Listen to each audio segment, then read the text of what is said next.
Top quality और consistent performance के लिए सिर्फ सिल्वर पंप नाम याद रखना।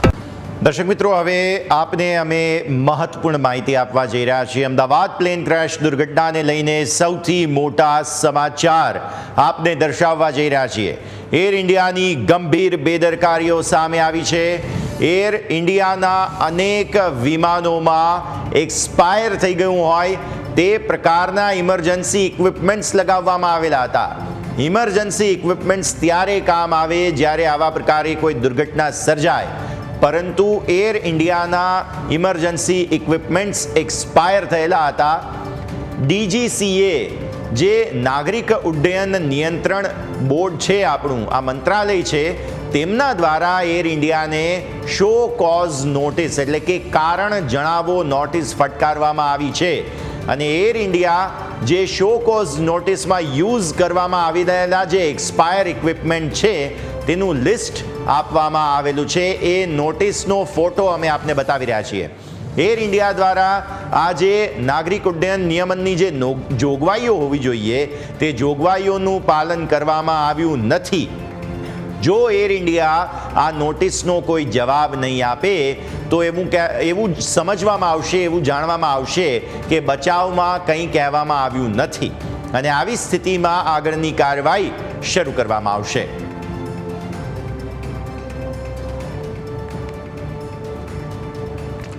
તો આ સૌથી મોટા ઇનપુટ સામે આવી રહ્યા છે. જે નોટિસ DGCA દ્વારા એર ઇન્ડિયાને ફટકારવામાં આવી છે, ઇમરજન્સીની સ્થિતિમાં, આપાતકાલીન સ્થિતિમાં જે ઉપયોગમાં આવે તે સાધનો એક્સપાયર થયેલા જાણવા મળે છે.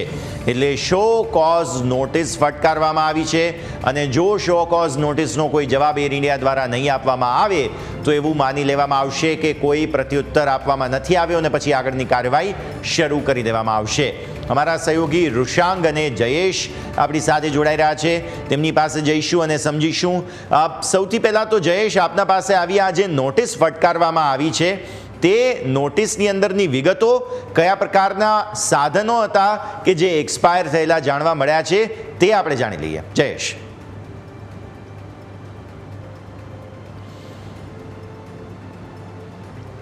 યસ, જે પ્રકારે ગઈકાલે દુર્ઘટના એર ઇન્ડિયાના ફ્લાઇટમાં થઈ અને એની દુર્ઘટના બાદ એક વિડીયો છે તે પણ આપણે જોયો હતો કે જે દિલ્હીથી અમદાવાદની જે મુસાફરી કરી હતી સવારના સમયે જે પ્લેન દુર્ઘટના થયું તે જ ફ્લાઇટમાં તેઓ આવ્યા હતા અને ત્યારે તેમણે એક વિડીયો પણ શેર કર્યો હતો જેમાં ઇન્ટરનલી જે ઇક્વિપમેન્ટ હોય છે તે બરોબર વર્ક નથી કરતા એ પ્રકારનો વિડીયોમાં તે યાત્રિકે ફરિયાદો કરી હતી. અને ત્યારબાદ બપોરે આ ફ્લાઇટ જ્યારે ટેકઓફ થઈ અને ત્યારબાદ આ દુર્ઘટના થઈ.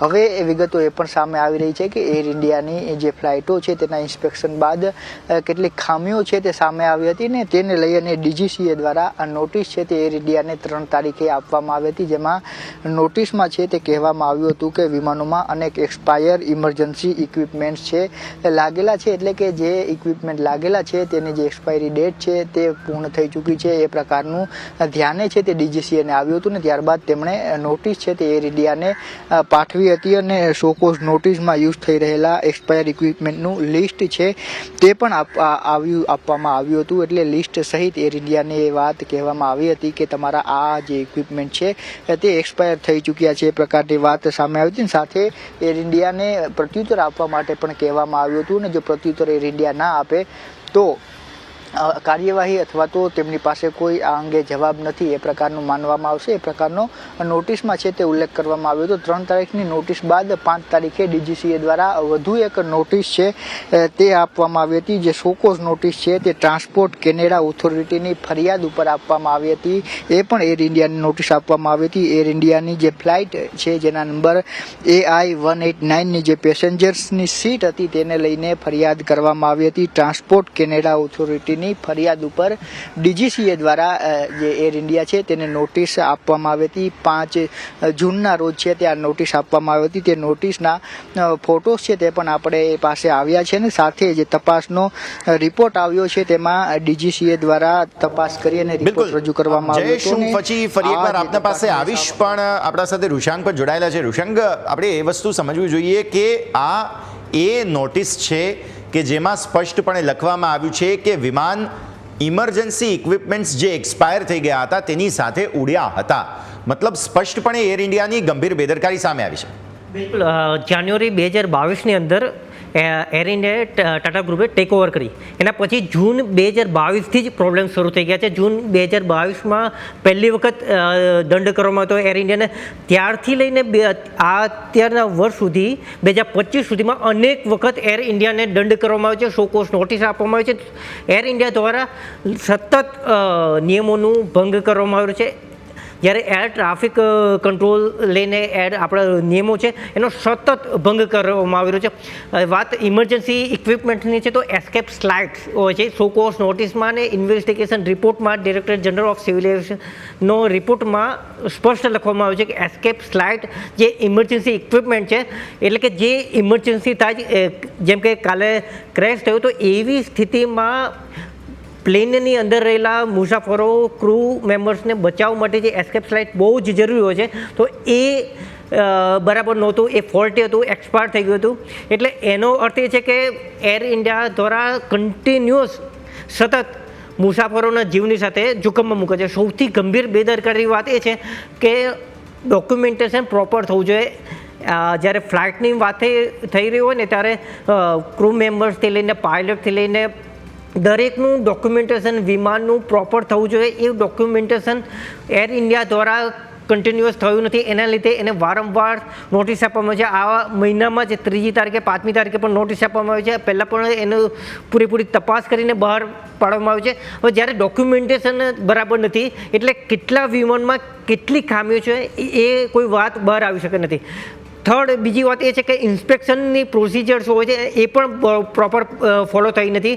એટલે એ DGCA દ્વારા ઇન્સ્પેક્શન કરવામાં આવે તો એ ઇન્સ્પેક્શનની જે પ્રોસિજર્સ હોય ને તો એમાં પણ એર ઇન્ડિયા સહકાર નથી આપતું. એટલે જો ઇન્સ્પેક્શન અને ડોક્યુમેન્ટેશન બંનેમાં એર ઇન્ડિયા દ્વારા સહકાર નથી આપતું. એટલે પ્રોપર કેટલા વિમાન અત્યારે એર ઇન્ડિયાના જે કંઈ વિમાન ઉડી રહ્યા છે એમાં કેટલા વિમાનમાં કેટલી ખામી છે એનું અત્યારે પ્રોપર માહિતી આવવી મુશ્કેલ છે. અને એર ઇન્ડિયા ટાટાને કારણે આપણે વિશ્વાસ કરીએ કે ટ્રસ્ટ છે, પરંતુ એર ઇન્ડિયાનું જે રીતનું બિહેવિયર છે એ એક રીઢા ગુનેગાર જેવું છે. વારંવાર શો કોઝ નોટિસ આપવામાં આવે છે, એર ઇન્ડિયા તરફથી જવાબ પણ નથી આપવામાં આવતો અને એર ઇન્ડિયાને એના લીધે દંડ પણ ફટકારવામાં આવે છે. દંડની રકમ વાત કરીએ ને તો 30 લાખ હોય છે. 30 લાખથી લઈને 90 લાખ રૂપિયાની દંડની રકમ ફટકારવામાં આવે છે. એટલે એક એરલાઇનર માટે 30 લાખથી લઈને 90 લાખની દંડની રકમ બહુ જ સામાન્ય છે. એટલે એના લીધે આ દંડની રકમ સામાન્ય છે એટલે એર ઇન્ડિયાને એનાથી કોઈ મોટો આર્થિક ફટકો પડતો નથી. એટલે એના લીધે એર ઇન્ડિયા સુધરતું નથી. એના લીધે સૌથી સર્વિસ સીટ બેલ્ટથી લઈને જે વિમાનને જે કોકપિટનું જે આખું ઇન્સ્પેક્શન થવું જોઈએ કે કોકપિટમાં જે ઇન્સ્ટ્રુમેન્ટ છે એ બરાબર છે કે નહીં, પછી ઇમરજન્સી લેન્ડિંગ કરવું હોય તો એ રીતનું કોઈ પણ ઇન્સ્ટ્રુમેન્ટ છે એ પ્રોપર ચેકિંગ થયું નથી, એનું પ્રોપર ઇન્સ્પેક્શન થયું નથી. હવે જરૂર છે કે એર ઇન્ડિયાની આ ઘટના બાદ એર ઇન્ડિયન ડ્રીમલાઇનર જે તૂટી પડશે એને પછી એર ઇન્ડિયાના દરેક વિમાનનું પ્રોપર ઇન્સ્પેક્શન થાય ને ક્લેરિફાઈ સર્ટિફિકેટ મળે DGCA તરફથી, એના પછી જ ઉડાન ભરે એ જરૂરી છે. બિલકુલ. હવે દર્શક મિત્રો આપને એ જણાવીએ કે આ નોટિસ એર ઇન્ડિયાને ફટકારવામાં કયા કારણોસર આવી એ આપને હવે માહિતી આપીએ. ફ્લાઇટ AI-189 189 તેની પેસેન્જર સીટ્સને લઈને ફરિયાદ કરવામાં આવી હતી અને આ ફરિયાદ ઇન્ટરનેશનલ ઓથોરિટી એટલે કે ટ્રાન્સપોર્ટ કેનેડા ઓથોરિટી, જેમ આપણે ત્યાં DGCA છે તેમ કેનેડાની જે ટ્રાન્સપોર્ટ કેનેડા ઓથોરિટી છે તેમની ફરિયાદ પર નોટિસ ફટકારવામાં આવી હતી. આ ફરિયાદને આધારે DGCA દ્વારા જે શો કોઝ નોટિસ છે તે ફટકારવામાં આવી હતી. હવે જે સીટ છે તે સૌથી બેઝિક મુદ્દો ગણાય, પાયાનો મુદ્દો ગણાય, તે અહીંયાથી ખાસ સમજીએ. ઋષાંકભાઈ, પહેલાં આપના પાસે આવીએ. જે પ્રકારની આ સીટની ફરિયાદ છે એ પણ ભારતની ઓથોરિટીએ એટલા માટે ફટકારી છે કારણ કે કેનેડાની ઓથોરિટી જે ટ્રાન્સપોર્ટ ઓથોરિટી છે તેમના દ્વારા ફરિયાદ કરવામાં આવી. જો પાયાની સુવિધા જે સીટ છે તે બેઝિક વસ્તુ, કારણ કે મુસાફર ત્યાં 2, 5, 10, 15 જેટલા પણ કલાકની ફ્લાઇટ હોય ત્યાં બેસી રહેવાનો છે, એ સીટને લઈને ફરિયાદ કરવામાં આવી. ઋષાંક. બિલકુલ. એકચ્યુઅલી બોઈંગ ડ્રીમલાઇનર જે વિમાન છે ને એમાં પણ ફરિયાદો થઈ છે.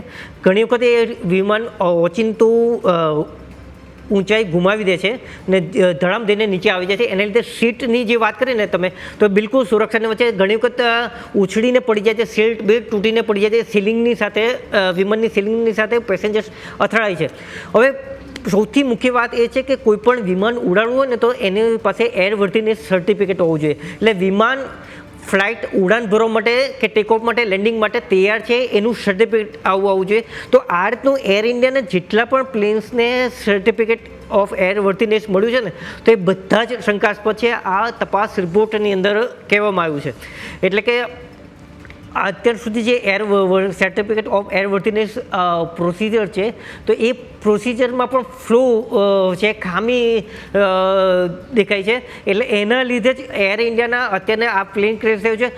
આ બર્ડ હિટને લીધે છે કે પછી કોઈ ટેકનિકલ ખામી છે કે પાયલટની ભૂલને લીધે એ બીજાને બન્યો છે. એની તપાસમાં મહિનાઓ લાગી જશે કદાચ. એ કારણ બ્લેક બોક્સ મળ્યું છે એનાથી મદદ મળશે, પરંતુ એ તપાસનું એક્ઝેક્ટ કારણ જાણવામાં અનેક મહિનાઓ લાગી જશે. તો એર ઇન્ડિયાની સૌથી મોટી ખામી છે, સૌથી શરૂઆતથી લઈને ઘણી બધી ખામી છે. સૌથી પહેલાં કે છે કે સીટ બેલ્ટથી લઈને ઇમરજન્સી એસ્કેપ જે ઇન્સ્ટ્રુમેન્ટ છે તો એની અંદર ઘણી બધી ખામીઓ છે. એની અંદર સુરક્ષાની સાથે સમાધાન કરવામાં આવ્યું છે. સેકન્ડ થિંગ વાત એ છે કે ડ્રીમ લાઇનરની જે વિમાન ઉડાવવામાં આવ્યું હતું, જે પ્લેન ક્રેશ થયું છે એની સુરક્ષા સામે પણ અનેક સવાલો ઊભા થયા છે. ભૂતકાળની અંદર એના પણ અનેક એક્સિડન્ટ થયા છે, દેશ વિદેશમાં એક્સિડન્ટ થયા છે.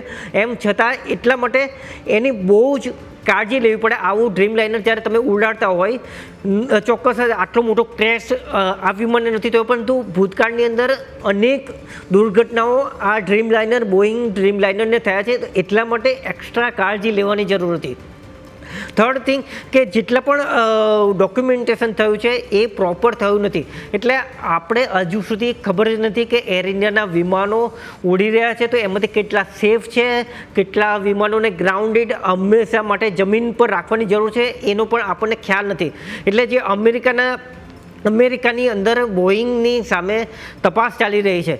તો આપણા દેશમાં પણ DGCA continuous air ઇન્ડિયાને show cause notice ફટકારે છે, ઇન્સ્પેક્શન કરવા જાય છે. અનેક વખત ઇન્સ્પેક્શન કરવા ડીજીસીએ જાય છે ને એમાં ઘણી ખામી બહાર આવી છે. પરંતુ આ ઇન્સ્પેક્શનની પ્રોસિજરમાં પણ એર ઇન્ડિયા સહકાર નથી આપતું. એટલે એર ઇન્ડિયાની અંદર જે સુરક્ષાની સાથે સમાધાન કરવામાં છે, આ ઘટનાની અંદર DGCA director general of civil એવિએશને ઘણા બધા અધિકારીઓને જવાબદાર ઠેરવ્યો છે. જેમ કે ક્વોલિટી મેનેજર છે થી લઈને એકાઉન્ટેબલ મેનેજર કે સર્ટિફિકેટ ઓફ એરવર્ધીનેસ જે ઇસ્યુ કરે છે એ તમામ અધિકારીઓને જવાબદેહી એકાઉન્ટેબલ ઠરાવ્યો છે. તેમની પાસેથી જવાબ માંગ્યો છે, પરંતુ યોગ્ય જવાબ આપવામાં આવ્યો નથી એર ઇન્ડિયા તરફથી. એટલે એર ઇન્ડિયા નિયમોને ગણકારતું નથી.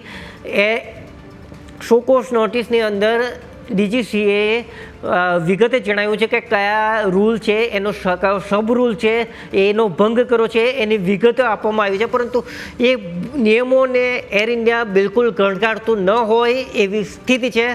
વાત એ છે કે અહીંયાથી ફરિયાદ થતી નથી.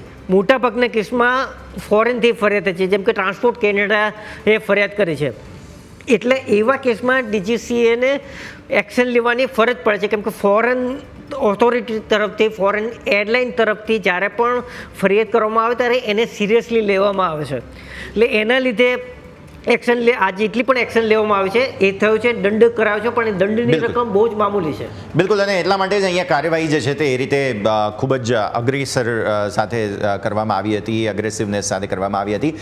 જયેશ, જે રીતે આ એર કેનેડાની ફરિયાદ આવી, એર કેનેડા કરતાં મારે કહેવું જોઈએ કે ટ્રાન્સપોર્ટ ઓથોરિટી જે કેનેડાનું છે તેમના દ્વારા ફરિયાદ આવી, ત્યારબાદ આ નોટિસ ફટકારવામાં આવી. એટલે સીટ એવી બેઝિક વસ્તુ છે કે તેને લઈને પણ એર ઇન્ડિયા વિરુદ્ધ ફરિયાદો આવેલી છે.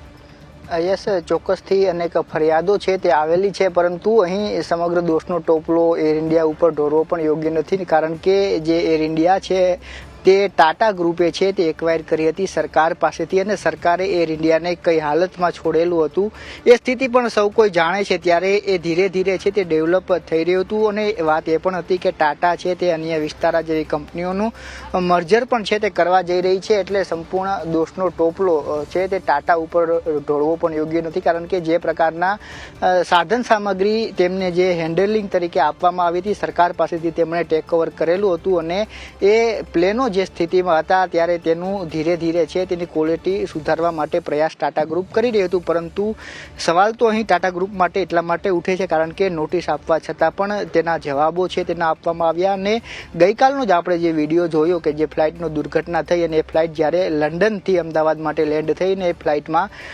મુંબઈથી જે મુસાફરી કરી હતી ને તેને એ દ્રશ્યો પણ બતાવ્યા હતા કે એસી છે તે પ્રોપર વર્ક નહોતું કરી રહ્યું, જેને કારણે લોકો છે તે પ્લેનની અંદર જે કાગળ હતા તેનાથી પંખો બનાવીને હવાનો ઉપયોગ છે તે કરવા મજબૂર બન્યા હતા. એ સાથે જે આગળની સ્ક્રીન લગાડેલી હતી તે સ્ક્રીન પણ વર્ક નહોતી કરી રહેલી, રિમોટ છે તે પણ વર્ક નહોતું કરી રહેલું. ત્યારે સૌથી મોટો સવાલ એ થઈ રહ્યો છે કે જે સૌથી જૂની એર ઇન્ડિયા છે તેની સ્થિતિ અત્યારે કઈ સંજોગોમાં આવીને ઊભી છે. હવે અત્યારે સ્થિતિ એ થઈ રહી છે કે આ જે પ્લેન દુર્ઘટનાગ્રસ્ત થયું તેનામાં 2 મહિના પહેલાં પણ છે તે કેટલાક ટેકનિકલ ઇસ્યુ સામે આવ્યા હતા. એટલે હવે સરકાર ખાનગી એરલાઇન્સોની સાથે સાથે સરકારનું જે ઉડ્ડયન વિભાગ છે તેની સામે પણ થઈ રહ્યા છે કે જો આ જ પ્રકારની નોટિસોનો ખેલ ચાલતો રહેશે તો શું આ પ્રકારે લોકોના જીવ હોમાતા રહેશે, કે પછી સરકાર DGCA દ્વારા પણ કેટલીક કડક કાર્યવાહી છે તે કરવી પડશે. નોટિસો આપવા અને નોટિસોના જવાબ માગવા સુધી જો સીમિત રહે તો આ પ્રકારની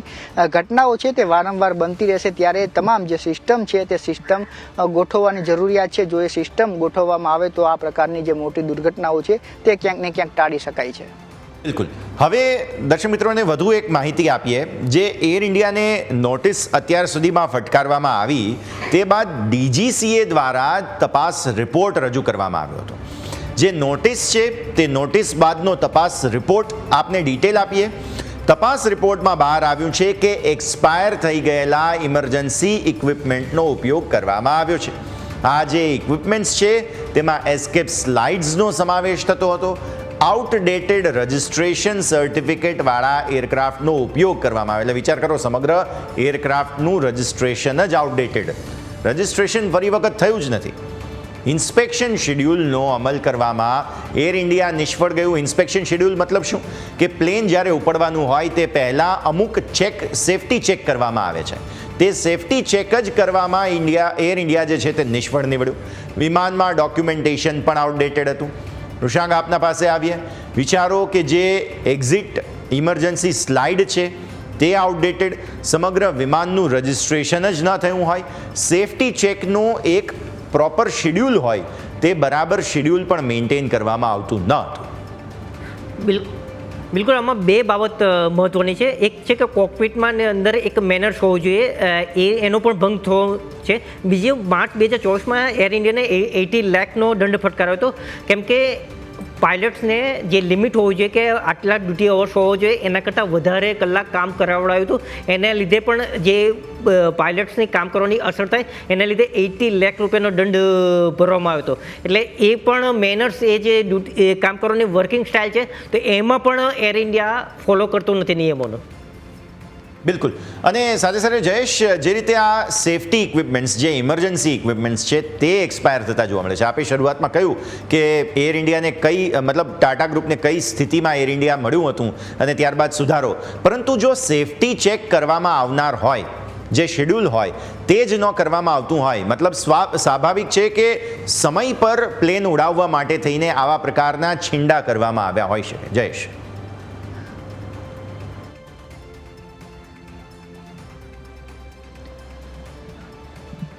ચોક્કસથી યસ, જે એર ઇન્ડિયાની બેદરકારી છે તે તો આ નોટિસોના માધ્યમથી સામે આવી રહી છે. કારણ કે કોઈ પણ જે વિમાન કે જે 200 જેટલા લોકો છે તે મુસાફરી કરતા હોય અને જો તેમાં રહેલા ઇક્વિપમેન્ટ એક્સપાયરીવાળા હોય તો સૌથી મોટો સવાલ તો ટાટા ગ્રુપ સામે ઉઠે છે, પરંતુ સાથે સિસ્ટમ સામે પણ ઉઠે છે. ને જે ગઈકાલની સમગ્ર ઘટના થઈ તે કયા કારણોસર થઈ તે માટે બ્લેક બોક્સીસ છે તે મળી આવ્યાની વાત ગઈકાલે આપણી પાસે આવી હતી. ને એ બ્લેક બોક્સની સાથે જે રેકોર્ડર છે તે પણ મળી આવ્યું છે, જેથી લઈ અને જે દુર્ઘટના થઈ એ પહેલાં પાયલોટ અને એટીસી કંટ્રોલ રૂમ વચ્ચે કઈ પ્રકારનો સંવાદ થયો તેની પણ વિગતો છે તે આ તપાસમાં સામે આવશે. ડીજીસીએની એક ટીમ છે તે ગઈકાલ મોડી રાત્રે છે તે પહોંચી છે ને સમગ્ર મામલે તપાસ પણ કરી રહી છે. તેની સાથે એર ઇન્ડિયાના જે સીઈઓ છે તેઓ પણ અહીં પહોંચ્યા છે ને ટેકનિકલ બાબતો છે જેનો અભ્યાસ અત્યારે કરવામાં આવી રહ્યો છે. પરંતુ સૌથી મહત્વની બાબત એ છે કે બ્લેક બોક્સીસની તપાસ બાદ એ સામે આવશે કે એર ઇન્ડિયા દ્વારા ગઈકાલે એવો દાવો કરવામાં આવ્યો હતો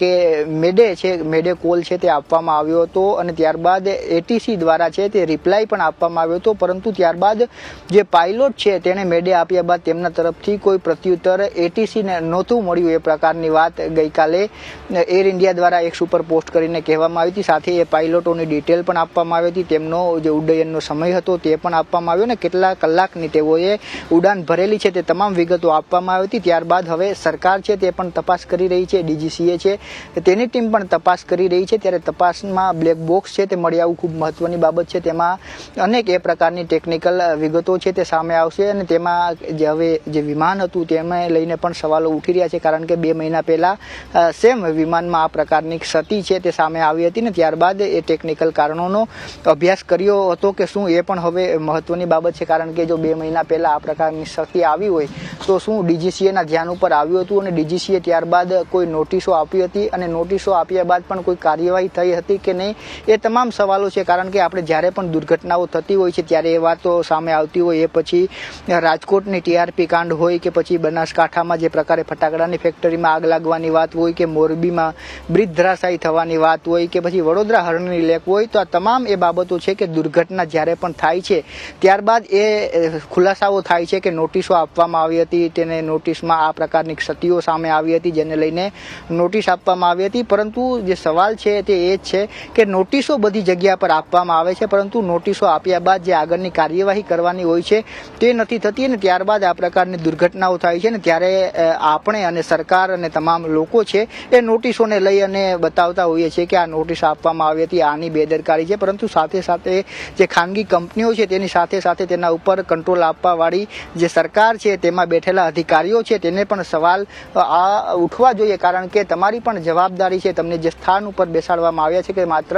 નોટિસ આપીને સંતોષ ન માનવો જોઈએ, પરંતુ એના ઉપર કડક અમલવારી પણ કરવી જોઈએ. બિલકુલ, તો એ પણ જરૂરી છે. પણ હવે દર્શક મિત્રોને એ પણ માહિતી આપીએ કે જે નિયમો હોવા જોઈએ, એટલે કે ઇન્ડિયન એરક્રાફ્ટ રૂલ્સ, આ 1937ના હિસાબથી એક નિયમો છે.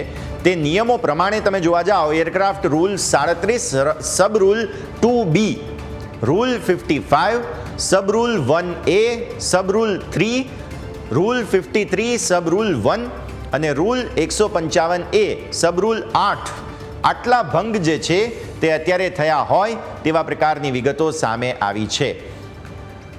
ઋષાંગ, 1937ના આ નિયમો છે, ઇન્ડિયન એરક્રાફ્ટ રૂલ્સ પ્રમાણે આ નિયમોનો ભંગ, આટલા નિયમો છે કે જેનો ભંગ થયો હોય તેવી વિગતો સામે આવી છે. શું શું પ્રકારની ડિટેલ્સ? એરક્રાફ્ટના જે આપણા નિયમો છે એ મુજબ યોગ્ય પ્રકારનું ડોક્યુમેન્ટેશન હોવું જોઈએ. એટલે કે કેટલા વિમાનની અંદર કેટલા સ્પેર પાર્ટ છે એનું પૂરેપૂરું તપાસવું છે કે એનું મેન્ટેનન્સ કયા લેવલે થયું છે, ક્યારે થયું છે, એનું ઇન્સ્પેક્શન ક્યારે થયું છે, એનું પ્રોપર ડોક્યુમેન્ટેશન થયું છે. તો એ નિયમનો અહીં સદંતર ભંગ થયો છે. બીજું કે ઇન્સ્પેક્શન રેગ્યુલરલી થવું જોઈએ, એને થર્ડ પાર્ટી દ્વારા કરાવવું જોઈએ, એક્સપર્ટ્સ દ્વારા કરાવવું જોઈએ. તો એ પણ અહીં આ નિયમનું પણ ભંગ થયું છે. ને થર્ડ વાત એ છે કે પાયલટ્સ ને જે ડ્યુટી અવર્સ છે થી લઈને પેસેન્જર્સની કેર છે તો ત્યાં સુધી ઘણા બધા નિયમોનું ભંગ થયો છે. હવે આ જે બોઈંગ ડ્રીમલાઇનર તૂટી પડ્યું છે તો એને લઈને પણ ઘણી બધી વાતો બહાર આવી છે. હવે આ કેસમાં ખરેખર એમ છે કે નહીં એ તપાસનો વિષય છે, એ તપાસના અંતે બહાર આવશે.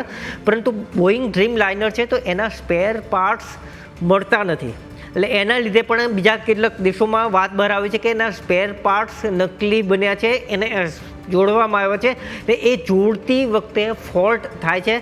આ વાતો બોઈંગના જ ભૂતપૂર્વ એન્જિનિયર્સે બહાર પાડી છે, વિશલ બ્લોસરે બહાર પાડી છે, આ વાતો બહાર પાડી છે. એટલે આ કેસમાં ખરેખર એ છે કે નહીં અત્યારે ન કહી શકાય, પરંતુ ભૂતકાળની અંદર બીજા દેશોમાં વાત બહાર આવી છે કે બોઈંગ ડ્રીમલાઇનરના સ્પેર પાર્ટ્સને લઈને બહુ જ સિરિયસ ઇસ્યુ છે. એના લીધે બ્લેકમાં મળી રહ્યા છે. તો બ્લેકમાં કયા પ્રકારના કયા લેવલના છે, સેફટી મેજર્સ કયા છે, એટલા માટે આ તપાસના અંતે બહાર આવશે. પરંતુ આ તપાસ પણ અનેક મહિનાઓ સુધી લાગશે. આ થોડા દિવસમાં તપાસના તારણ બહાર આવશે એવું માનવાને કારણ નથી. બ્લેક બોક્સ મળી ગયો છે તો એનાથી કંઈક ક્લુ મળી શકે છે, પરંતુ ખરું પ્લેન ક્રેશ કેમ થયું છે તો એનાથી જાણ થશે કે ખરેખર શું ઘટના બની હતી ને ખરેખર એર ઇન્ડિયાની કઈ બેદરકારી છે, તો એ તપાસના અંતે જ બહાર આવશે. હવે કયા કયા લોકોને જવાબદાર ગણાવવામાં આવ્યા છે તે જયેશ આપના પાસે વિગતો લાવીએ તો એર ઇન્ડિયાના અકાઉન્ટેબલ મેનેજર છે કેમ્પબેલ વિલ્સન, એર ઇન્ડિયાના કન્ટિન્યુઇંગ એરવર્ધીનેસ મેનેજર છે સુબ્રો બોઝ, એર ઇન્ડિયાના ક્વોલિટી મેનેજર છે મોહિત નંદા, એર ઇન્ડિયાના હેડ ઓફ પ્લાનિંગ પ્રશાંત ગોસવ. આટલા વ્યક્તિઓ છે કે જેમને જવાબદાર ગણવામાં આવ્યા છે. આ બધા જ લોકો છે તે રેગ્યુલર ઓપરેશન્સના સીધી રીતે જવાબદાર વ્યક્તિઓ હતા અને તેમને અત્યારે ફિલહાલ જવાબદાર આ જે નોટિસ છે તેના ભાગ સ્વરૂપે ગણવામાં આવ્યા છે. જયેશ.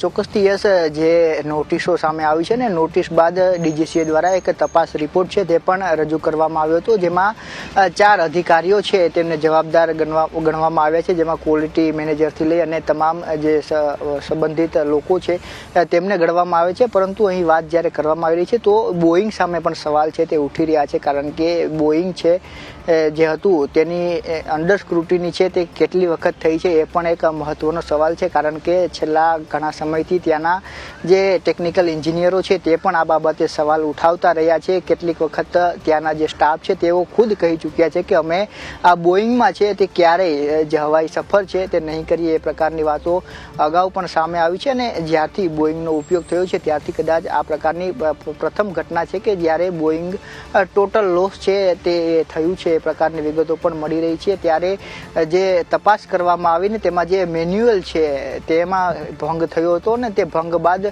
4 લોકો છે તેમને જવાબદાર પણ ગણવામાં આવ્યા છે. તે વિશે જો વાત કરવામાં આવે તો 4 કુલ લોકો છે તેમની જવાબદારી ડીજીસીએ દ્વારા છે તે નક્કી કરવામાં આવી છે. જે તપાસ રિપોર્ટ આપવામાં આવ્યો અને તપાસમાં એ તમામ એ વાત સામે આવી કે ઇક્વિપમેન્ટમાં જે એસ્કેપ સ્લાઇડર્સ છે તેનો સમાવેશ કરવામાં આવે છે, સાથે આઉટડેટેડ જે રજિસ્ટ્રેશન સર્ટિફિકેટવાળા એરક્રાફ્ટ છે તેનો પણ ઉપયોગ કરવામાં આવ્યો. ઇન્સ્પેક્શનનો જે શેડ્યુલ છે તે નિષ્ફળ થયો ને તેને અંતર્ગત ઇન્ડિયન એરક્રાફ્ટ રૂલ્સ હેઠળ જે કલમો લાગે છે તે કલમો લગાવવામાં આવીને ત્યારબાદ 4 લોકો જેમાં એર ઇન્ડિયાના એકાઉન્ટેબલ મેનેજર છે તેમને જવાબદાર ઠેરવવામાં આવ્યા છે. તેમની સાથે જે એર ઇન્ડિયાના કન્ટિન્યુઇંગ એરવર્ધીનેસ છે તેમને પણ જવાબદાર ગણવામાં આવ્યા છે અને એર ઇન્ડિયાના ક્વોલિટી મેનેજર અને હેડ ઓફ પ્લાનિંગ પ્રશાંત ગોસવ છે આ તમામને જવાબદાર ઠેરવવામાં આવ્યા છે. ત્યારે આ પ્રકારે જે ઇન્સ્પેક્શન થયું અને જે બેદરકારીઓ સામે આવી છે, એવું નથી કે એર ઇન્ડિયાનું જે પ્લેન ગઈકાલે દુર્ઘટનાગ્રસ્ત થયું તેમાં કંઈક ખામી હશે, પરંતુ અનેક હવે એર ઇન્ડિયાની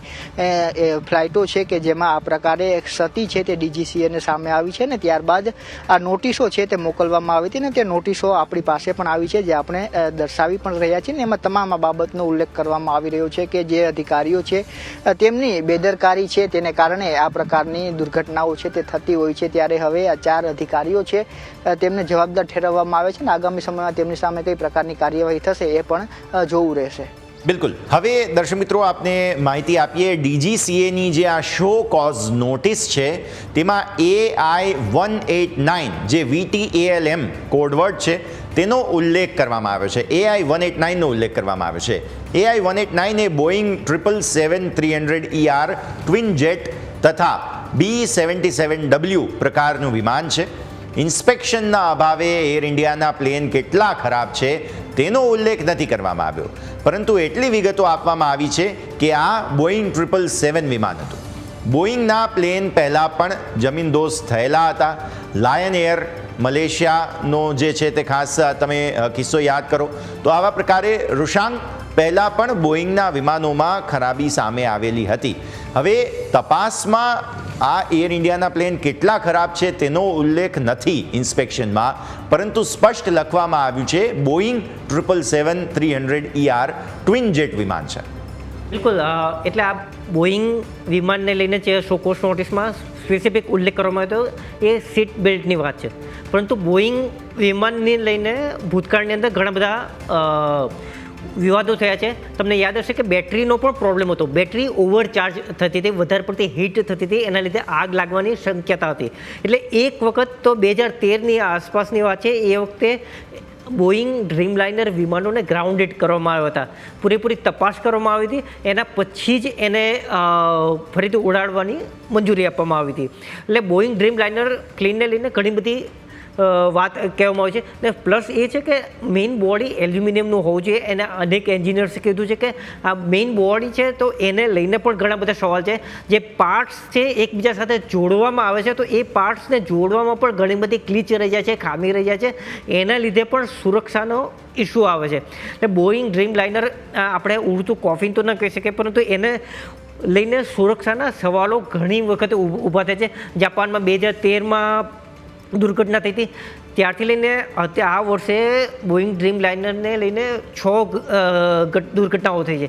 મોટાભાગની દુર્ઘટનાઓમાં બને છે એમ કે 41,000 હાઇટ 41,000 ફૂટની હાઇટ પર પ્લેન ઉડી રહ્યું ને ઓચિંતા ધડામ દઈને 1,000 હાઇટ છે એ ગુમાવી બેસે. એટલે 1,000 હાઇટ ધડામ દઈને વિધિન અ ફ્યુ સેકન્ડ્સમાં પ્લેન નીચે આવી જાય, એને લીધે જબરદસ્ત ઝાટકો લાગે અને એને લીધે પેસેન્જર્સ અને ક્રૂ મેમ્બર્સ પણ પોતાની સીટ પરથી ઉછળીને ઊભા થઈ જાય, પડી જાય, એને લીધે ઈજા થઈ જાય. આવી અનેક ઘટનાઓ બની છે અનેક વખત છે. તો બોઈંગ ડ્રીમલાઇનરને ગ્રાઉન્ડેડ કરવા પછી ઇમરજન્સી લેન્ડિંગ કરવામાં આવ્યું છે. મેડ્રિડથી ઉરુગ્વે જતી હતી ફ્લાઇટ ગયા વર્ષની જ વાત છે, તો 2024ની જ વાત છે, માર્ચ 2024ની લગભગ. તો એને બ્રાઝિલમાં ઇમરજન્સી લેન્ડિંગ કરવું પડ્યું હતું, કારણ કે આવી જ રીતે ફ્લાઇટે ઓચિંતા હાઇટ ગુમાવી બેસી હતી. ને જ્યારે આપણે અમદાવાદના પ્લેન ક્રેશની વાત કરીએ ને તો એ બહુ જ રેર છે. મોટાભાગના પ્લેન ક્રેશ છે તે લેન્ડિંગ વખતે થાય. આ પહેલી વખત એવો લગભગ ઘણા સમય પછી પહેલી વખત એવો પ્લેન ક્રેશ છે કે જે ટેક ઓફ વખતે થયો છે. એટલે એ બહુ જ રેર વાત છે. એટલે જ એવિએશન એવિએશન સેક્ટરના એક્સપર્ટ્સ છે તો અત્યારે આખી દુનિયાના એવિએશન એક્સપર્ટ્સ અત્યારે પ્લેન ક્રેશનો વિડીયો છે તો એને જોઈ રહ્યા છે, એના પરથી અંદાજ લગાવી રહ્યા છે કે શા માટે આ પ્લેન હાઇટ કેમ ના પકડવું. એવું તો શું એન્જિનની અંદર કે ખામી હશે, ટેકનિકલ શું ખામી હશે, તો એનો અભ્યાસ કરવામાં આવી રહ્યો છે. તો ક્યાંક આ કેસમાં એક વાત બહુ જ ક્લિયર છે કે પાયલટ્સને આપણે દૂષિત આંગળી ચીધીએ ને તો એ બરાબર નથી, કેમ કે જે સુમિત સભરવાલ પાયલટ હતા તો એમને લગભગ 8,300 કલાક વિમાન ઉડાવવાનો અનુભવ હતો. એટલે એ વિમાન ઉડાવવાનો સારો એવો અનુભવ હતો. એમની સાથે જે ફર્સ્ટ ઓફિસર હતા એ ક્લાઇવ કુંદર, એમને પણ 1,100 કલાકનો વિમાન ઉડાવવાનો અનુભવ હતો. એટલે આ બંને વિમાનના પાયલટ્સ છે એ બંને અનુભવી હતા. બિલકુલ અનુભવી હતા, એટલે એમના ઉપર શંકા ઉઠાવી ન ઉઠાવી એ તપાસનો વિષય સ્વાભાવિક છે. પરંતુ અત્યારે જે રીતે વિગતો સામે આવી, બ્લેક બોક્સ મળ્યા બાદ આપણને જે તપાસ થઈ રહી છે, જયેશ, એક વાત સ્પષ્ટ છે, બોઈંગ 777 વિમાન આ પહેલાં જમીનદોસ્ત થયેલા વિમાનો જે સિરીઝ હતી તે બોઈંગ 777 મેક્સ પ્રકારના વિમાનો હતા, જે 2 વખત જમીનદોસ્ત થયા. એક જ 6 મહિનાની અંદર 2 વખત વિમાનો જે છે તે અકસ્માત થયો હતો અને તે બાદ તપાસ શરૂ થઈ હતી. આ વખતે ફરી એક વખત આ બોઈંગ 777 વિમાન જે પહેલાં નોટિસ આપવામાં આવી હતી તેની વિગતો સામે આવી છે. જયેશ.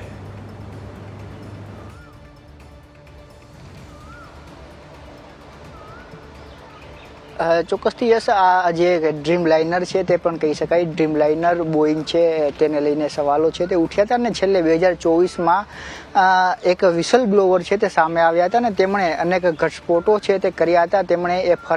તેમણે એ દાવો પણ ન્યૂયોર્ક ટાઈમ્સ સાથેની જે વાતચીત હતી તેમાં કર્યો હતો કે કંપની દ્વારા છે તે પ્રેશર કરવામાં આવે છે જે કર્મચારીઓ છે, એન્જિનિયરો છે તેમને, કે તેમનું જે નિષ્ફળતાઓ છે તે છુપાવીને પણ મંજૂરી છે તે આપવામાં આવે, ઇન્સ્પેક્શન કર્યા વગર મંજૂરી આપવામાં આવે, તે પ્રકારના અનેક આક્ષેપ છે તેમણે કર્યા હતા. ત્યારે સૌથી મહત્વની બાબત એ છે કે કેટલાક ગેપ્સને લઈને પણ તેમણે વાત કરી હતી કે જે ઇમ્પ્રોપરલી છે તે ગેપ્સ પૂરવામાં આવે છે તેને લઈને પણ ઇન્સ્પેક્શન દરમિયાન એ ફરજ પાડવામાં આવે છે કે તેને ઓકે છે તે કરવામાં આવે, એ પ્રકારની વાત તેમણે કરી હતી. સાથે 787થી લઈ અને 77 જે છે બોઈંગના તેમને લઈને પણ કેટલાક આક્ષેપો સાલેહપોર દ્વારા કરવામાં આવ્યા હતા અને પ્રોપર મેન્યુફેક્ચરિંગ ટેકનિક છે વાપરવામાં આવે છે કંપની દ્વારા, એ પ્રકારનો દાવો પણ તેમણે કર્યો હતો. એટલે અનેક બોઈંગના ઇતિહાસ ખડાયેલો છે. અનેક વખત તેને ફ્લાઇટો છે તે કેન્સલ નાની મોટી ક્ષતિઓને લઈને થઈ છે, જેમાં 2011થી છે તે આનું મેન્યુફેક્ચરિંગ છે તે ઇન્ડિયા, એટલે કે 2011માં છે તે પ્રથમ ડ્રીમલાઇનર છે તે એર ઇન્ડિયાને આપવામાં આવ્યું હતું, જેમાં જાન્યુઆરી 2013માં છે ત્યાં ફ્યુલ લીક થયું હતું અને તેને કારણે જે બોસ્ટનની ફ્લાઇટ હતી તે કેન્સલ કરવી પડી હતી. ત્યારબાદ 9 જાન્યુઆરી 2013માં યુનાઇટેડ એરલાઇન્સને છે તે કેટલાક ઇસ્યુ મેઇન બેટરીમાં સામે આવ્યા હતા અને ત્યારબાદ એ પ્રોપર છે તે કામ નહોતું કરી રહ્યું, જેને કારણે પણ ફ્લાઇટ એ કેન્સલ કરવી પડી. ત્યારબાદ જાન્યુઆરી 11 અને જાન્યુઆરી 13ના છે તે JAL એરક્રાફ્ટમાં છે ફ્યુલનું લીકેજ સામે આવ્યું હતું ટોક્યોમાં, અને ત્યારબાદ જાપાન ટ્રાન્સપોર્ટ મિનિસ્ટ્રી દ્વારા આ સમગ્ર મામલે એક ઇન્ક્વાયરી છે તે પણ કરવામાં આવી છે, એવી વાત પણ છે. તો જાન્યુઆરી 11ના જ આ પ્રકારે 787ની જે સિસ્ટમ છે તેમાં પણ ખામી સામે આવી હતી. 2013ના 12 જુલાઈના ઇથોપિયા એરલાઇન્સ સાથે પણ આ પ્રકારની ઘટના છે તે સામે આવી, જેમાં લંડનના હેથ્રોમાં છે તે આગ લાગી હતી. એ પ્રકારની વિગતો છે તે સામે આવી. તો 2011થી લઈ અને આનો ઇતિહાસ છે તે ખડાયેલો છે. માર્ચ 11 2024ના છે તે લેથમમાં છે તે આ પ્રકારનો ઘટના સામે આવી હતી, જેમાં સડનલી છે તે વચ્ચેથી હવા આવવાની શરૂઆત થઈ હતી અને 50 લોકો છે તેઓ ઈજાગ્રસ્ત થયા હતા અને 12 લોકોને તેમાં હોસ્પિટલાઇઝ પણ કરવા પડ્યા હતા. 12 જાન્યુઆરી 2025ની આ ગઈકાલની જે ગોઝારી ઘટના છે તે હવે સામે બની છે. એટલે આવી અનેકો ઘટનાઓ છે તે બોઈંગ સાથે થઈ છે અને તેમાં વારંવાર આક્ષેપો છે તે પણ લાગી રહ્યા છે. ગઈકાલે આ દુર્ઘટના થઈ ત્યારબાદ બોઈંગનું સ્ટેટમેન્ટ સામે આવ્યું હતું કે અમે તપાસમાં સહકાર આપવા માગીએ છીએ. એર ઇન્ડિયાને પણ અમે વાત કરી છે કે તમારે અમારી કોઈ જરૂરિયાત હોય તો અમારો સંપર્ક છે તે કરજો, અમે મદદ કરવા માટે તૈયાર છે. પરંતુ બોઈંગનો ઇતિહાસ છે તે પણ ખડાયેલો છે. ત્યારે જે વાત હવે સામે આવી રહી છે તે કે તપાસ ચાલી રહી છે, જે બ્લેક બોક્સીસ મળ્યા છે તેની તપાસ કરવામાં આવી રહી છે. રેકોર્ડર છે, ડેટા રેકોર્ડર તે પણ શોધવામાં આવ્યું છે અને તેનાથી આ જે તમામ સવાલો છે કે ખરેખર કઈ એવી ઘટના હતી અથવા તો શું વાતચીત છે તે પાયલોટ અને ATC વચ્ચે થઈ હતી અને ત્યારબાદ આ સમગ્ર દુર્ઘટના થઈ, એવા કેટલાક અનગિનત સવાલો છે કે જેના જવાબો સામાન્ય રીતે નથી મળતા. પરંતુ બ્લેક બોક્સ મળ્યું છે તો એ કેટલીક ટેકનિકલ ક્ષતિઓ છે તેને કારણે આ ઘટના બની તેનો અંદાજ છે આપણને આવી શકશે. બિલકુલ, તો એ હવે તપાસ જરૂર થઈ રહી છે, તેના પર નજર રહેશે. જયેશ અને ઋષાંગ, આપ બંનેનો આભાર અમારી સાથે જોડાયા તે બદલ.